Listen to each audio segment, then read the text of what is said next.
Welcome to গয়নার রানী। Please subscribe, press the bell icon. আমি রাজেশ্বরী, আপনারা দেখছেন গয়নার রানী। গয়নার রানী প্রতিদিনের মতন আজকেও হাজির একটি নতুন গয়নার ডিজাইন নিয়ে। আজকে আপনাদেরকে একটা খুবই সুন্দর ফুলের গয়না বানিয়ে দেখাবো। আজকে বানাবো কৃষ্ণচূড়া ফুলের ডিজাইন।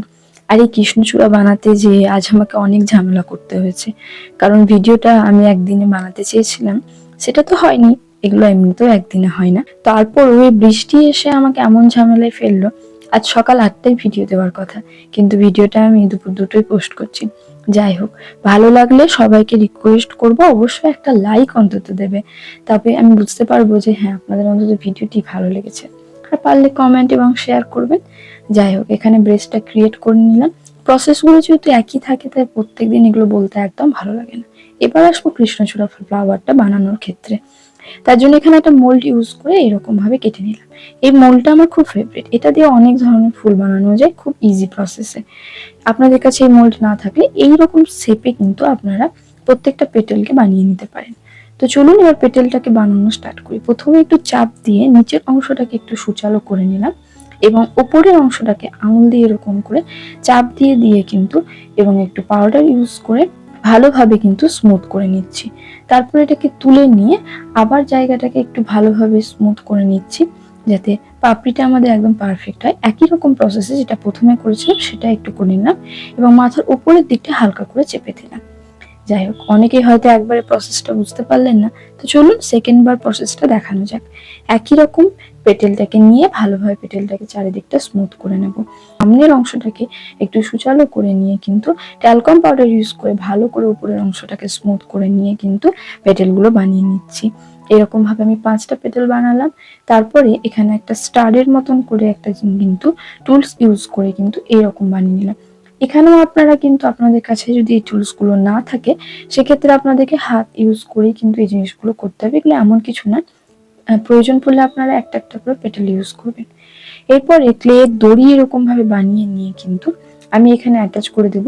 অবশ্যই এখানে এটা অ্যাটাচ করার ক্ষেত্রে আপনারা একটু ফেভিকল গ্লু ইউজ করতে পারেন, আর যদি এটা খুব ভেজা অবস্থায় থাকে তাহলে কিন্তু গ্লু ইউজ করার দরকার নেই। যাই হোক, একটু আগে যে পেটেলগুলো বানালাম সেগুলো আমি একটু ড্রাই হওয়ার জন্য রেখে দিয়েছি, আর ড্রাই হতে হতে আমি এই বাকি কাজগুলো করে নিচ্ছি। যখনই ক্লে জুয়েলারি করবেন তখন একটু প্ল্যান করে কাজ করতে হয়, কোন কাজটা আগে করলে পারে বাকি কাজগুলো আপনারা করতে পারবেন। যাই হোক, দেখছেন তো কিরকম ভাবে বৃষ্টি এসে সবকিছু ভেস্তে দিল। যাই হোক, কালকে আর ভিডিওটা করিনি, ভেবেছিলাম আপনাদেরকে আমি ভিডিওটা শুধু বানানোটাই দেখাবো। তারপর ভাবলাম যে না, এটা যদি কালারটা না দিই তাহলে কিন্তু দেখতে একদমই ভালো লাগবে না।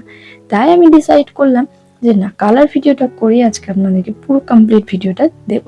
যাই হোক, এইরকম ভাবে কিন্তু প্রত্যেকটা পেটেলগুলোকে আমি বসিয়ে নিচ্ছি। প্রসেসটা খুবই ইজি, একটু ভালো করে দেখলে পারেই বুঝতে পারবেন। আর এই ক্ষেত্রে আপনারা কিন্তু তলে একটু করে ফেভিকল ও গ্লু ইউজ অবশ্যই করবেন, তাহলে পরে কি হবে, জিনিসগুলো ভালোভাবে কিন্তু স্টিক হয়ে থাকবে। মাঝখানে একটা এরকম টুলস দিয়ে কিন্তু একটু করে আমি জায়গাগুলোকে বসিয়ে দিচ্ছিলাম ভালোভাবে, আর এখানে কিছু এরকম টেক্সচার করে দিচ্ছিলাম। এই টেক্সচারটা করার সময় কিন্তু এটা অনেকটা ড্রাই হয়ে গিয়েছিল বলে এই টেক্সচারটা ভালোভাবে আসেনি। আপনাদেরকে বলবো, যখন এটা ভেজা অবস্থাতে থাকবে তখনই এরকম একটা টেক্সচার দিয়ে দেবেন, যাতে জিনিসটা আরো বেশি সুন্দর হয় এবং ন্যাচারাল লুক আসে। উপরের দিকে মাথার ক্ষেত্রেও কিন্তু এরকম ভাবে একটু খাঁজ কাটা টেক্সচার দিয়ে দেবো, যাতে ফুলগুলো একদম পুরো ন্যাচারাল মনে হয়। এবার ফুলটা কিন্তু প্রায় কমপ্লিট। এরপরে আমরা কিন্তু পাতা করব ব্যাকগ্রাউন্ডে কিছু। তার জন্য এরকম একটা লম্বা আগে পাতার মাঝের যে শিরাটা, উপশিরা, সেটাকে বানিয়ে নিলাম। তারপরে এখানে এরকম ভাবে একটু একটু করে ক্লে দিয়ে এই টুলসটা দিয়ে কিন্তু এরকম ভাবে কিন্তু প্রত্যেকটা পাতাগুলো বানিয়ে নেবো। এই ধরনের কোনো টুলস যদি আপনাদের কাছে না থাকে, তাহলে সেক্ষেত্রে আপনারা পেনের রিফিল ব্যবহার করতে পারেন, বা কোনো এই ধরনের সুচালো পেন ব্যবহার করতে পারেন। এই ধরনের টুলস গুলো কিন্তু আপনাদেরকে নিজেদেরকে জোগাড় করে নিতে হবে। যাই হোক, আপনারা হয়তো অনেকেই ভাবছেন যে কিভাবে বা কতটুকু ক্লেটা নেবেন, চলুন সেটাই দেখিয়ে দিই। তার জন্য প্রথমে এখানে আমি আপনাদেরকে দেখালাম অল্প করে ক্লে কেটে নিয়ে সেটাকে হালকা করে হাত দিয়ে চাপ দিয়ে এক সাইড মোটা এবং এক সাইড পাতলা করে নিয়ে এইরকম ভাবে বসিয়ে দিচ্ছি, এবং একই রকম ভাবে টুলসটা দিয়ে করে কিন্তু পাতাগুলো রেডি করে নিলাম। ব্যাস, তাহলে আমাদের এই ডিজাইনটা কিন্তু কমপ্লিট হয়ে গেল। ও আমি ভুলে গিয়েছিলাম এখানে এই জিনিসগুলো করতে, যেহেতু বৃষ্টি চলে এলো তাই মাথা থেকে একদম বেরিয়ে গিয়েছিল। যাই হোক, সেটা দেখালাম না, পরে করে নিয়েছি। প্রসেসটা আশা করি দেখে বুঝতে পারছেন। দড়ি পাকিয়ে নিয়ে মাথার উপরে একটু করে লম্বা করে ক্লেটাকে দিয়ে নেব এবং টুলসের মাধ্যমে কিন্তু একটু হালকা হালকা ডট ডট করে নেব, তাহলে কিন্তু ওই জিনিসটা হয়ে যাবে। তারপরে কালার করার পালা। ড্রাই করে নেওয়ার পরে কালার করার জন্য এখানে আমি কিন্তু একদম যেটা প্রপার ব্রাইট রেড কালার সেটাই ইউজ করছি। আর এখানে কালারটা করার সময় একটা জিনিস খেয়াল করবেন, আমি কিছু কিছু জায়গা ছেড়ে দিয়ে কিন্তু কালারটা করছি। আর এখানে হোয়াইট কালারটা ফার্স্টে ইউজ করে নেওয়ার পরে ইয়েলো কালারটাকে এরকম ভাবে ইউজ করছি। এই কালারগুলো করে নেওয়ার পরে মাথায় রাখবেন ব্লেন্ডিংটা কিন্তু ভালোভাবে করতে হবে। ব্লেন্ডিংটা হচ্ছে সব থেকে ইম্পর্টেন্ট পার্ট। আমি প্রত্যেকবার বলে থাকি, আপনারা যত ভালো ব্লেন্ডিং করতে পারবেন ফিনিশিং কিন্তু তত বেশি ভালোবাসবে। তাই আপনাদেরকে ব্লেন্ডিং এর উপর কিন্তু ফোকাসটা ভালো করতে হবে। আর এটা করার জন্য আপনাদেরকে ভালোভাবে প্র্যাকটিস করতে হবে। যাই হোক, এখানে আমি 3টে কালার ইউজ করছি। দেখুন, রেড, ইয়েলো এবং হোয়াইটকে ভালোভাবে মিক্স করে কিন্তু কালারটাকে ব্লেন্ড করে নিলাম। এবং এরপরে আমি কিন্তু উপর থেকে আবার হোয়াইট কালার এবং ইয়েলো কালারটা এবং রেড কালারটা দিয়ে কিন্তু ভালোভাবে হাইলাইট করে নেব। এবং বাকি অংশগুলো না আমি রেড কালার করে নিলাম।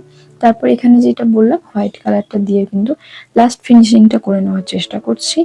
আর এখানে কিছু কিছু জায়গাকে আরেকটু ভালোভাবে হাইলাইট করার জন্য একটু ইয়েলো কালার দিয়ে নিচ্ছি। তারপরে এখানে ইয়েলো কালার দিয়ে আবার একটু ভালোভাবে কালারটাকে হাইলাইট করে নিলাম এবং এখানে রেড কালারের ডট ডট এরকম লম্বা লম্বা করে দাগ দিয়ে কিন্তু আমি ফ্লাওয়ারটাকে বানিয়ে নিচ্ছি। এবং বাকি যে প্রসেসগুলো আছে এগুলো খুবই ইজি। আর আপনাদেরকে বলবো, আমার এই ভিডিওগুলো যদি আপনাদের ভালো লেগে থাকে তাহলে অবশ্যই লাইক, কমেন্ট, শেয়ার করতে একদম ভুলবেন না। আমার চ্যানেলটিকে সাবস্ক্রাইব করে রাখবেন, পাশে থাকা বেল আইকনটি প্রেস করতে কিন্তু একদম ভুলবেন না। তবেই আপনারা কিন্তু সবার আগে নোটিফিকেশনটি পেয়ে যাবেন ভিডিও আপলোড হওয়ার সাথে সাথে। যাই হোক, আমার ক্রাফট রিলেটেড ভিডিও আপনারা যদি দেখতে চান তাহলে আমার সেকেন্ড চ্যানেল হেল্পফুল ক্রিয়েটিভিটি, সেটাও কিন্তু আপনারা চেক করতে পারেন। আর আমার ব্লগিং ভিডিও দেখতে চাইলে রাজেশ্বরী লাইফ স্টোরি বলে আপনারা কিন্তু আমার ব্লগিং চ্যানেলটাকেও দেখে আসতে পারেন। যাই হোক, আপনারা কিন্তু কমেন্ট করতে একদম ভুলবেন না আপনারা পরবর্তী ভিডিওতে আমার থেকে কি ধরনের জুয়েলারি ভিডিও দেখতে চান। আপনাদের কমেন্টের মাধ্যমে কিন্তু আমি নতুন নতুন ডিজাইন বানানোর আইডিয়াসগুলো পাই। যাই হোক, এখন যেহেতু কৃষ্ণচূড়ার সিজন চলছে, আমার বাড়ির পাশে একটা গাছে খুব সুন্দর কৃষ্ণচূড়া ফুল ফুটেছে, তাই ভাবলাম আজকে আপনাদেরকে কৃষ্ণচূড়ার ডিজাইনটি দেখাই। এখানে আপনারা দেখলেন ব্যাকগ্রাউন্ডের ক্ষেত্রে আমি 3টে কিন্তু কালার, একটা লাইট স্কাই ব্লু এবং ডার্ক স্কাই ব্লু বা যেটা ন্যাচারাল স্কাই ব্লু সেটা ইউজ করলাম এবং ব্লু ইউজ করে কিন্তু পুরো কালারগুলোকে ভালোভাবে ব্লেন্ড করে কিন্তু আমি কালারটাকে কমপ্লিট করলাম। এবং এখানে পাতার ক্ষেত্রে কিন্তু আমি যে গ্রিন কালারটা হয় সেটা ইউজ করলাম এবং ডার্ক গ্রিন কালারটা এবং ইয়েলো কালার ইউজ করে কিন্তু এখানে আমি পাতাগুলোকে রেডি করে নিচ্ছি। যাই হোক, আজকের এই ভিডিওটা কিন্তু এখানেই শেষ। কালার করা কিন্তু আমাদের প্রায় কমপ্লিট। তার সাথে আমি কোনোদিন কোনো শর্ট ভিডিওর মাধ্যমে আপনাদেরকে দেখিয়ে দেবো। আর লাস্টে এখানে একটু মেরুন কালার দিয়ে মাঝের জায়গাটাকে আরেকটু ভালোভাবে হাইলাইট করেছি। সেম মোটিভে ইয়ারিংটা বানিয়ে নিয়েছি। আজকের এই ভিডিওটি আপনাদের কেমন লাগলো সেটা অবশ্যই কমেন্ট করে জানাবেন। ভালো লাগলে আমার চ্যানেলটিকে সাবস্ক্রাইব করতে কিন্তু একদম ভুলবেন না, পাশে থাকা বেল আইকনটি প্রেস করে অল করে দেবেন। আর অবশ্যই কমেন্ট করে জানাবেন পরবর্তী ভিডিওতে আপনারা কি ধরনের গয়নার ডিজাইন দেখতে চান। এটা কেমন লাগলো সেটা অবশ্যই কমেন্ট করবেন। তবে দেখা হবে অন্য কোনো ভিডিওতে। ততক্ষণের জন্য টাটা, বাই বাই। সবাই ভালো থাকবেন, সুস্থ থাকবেন।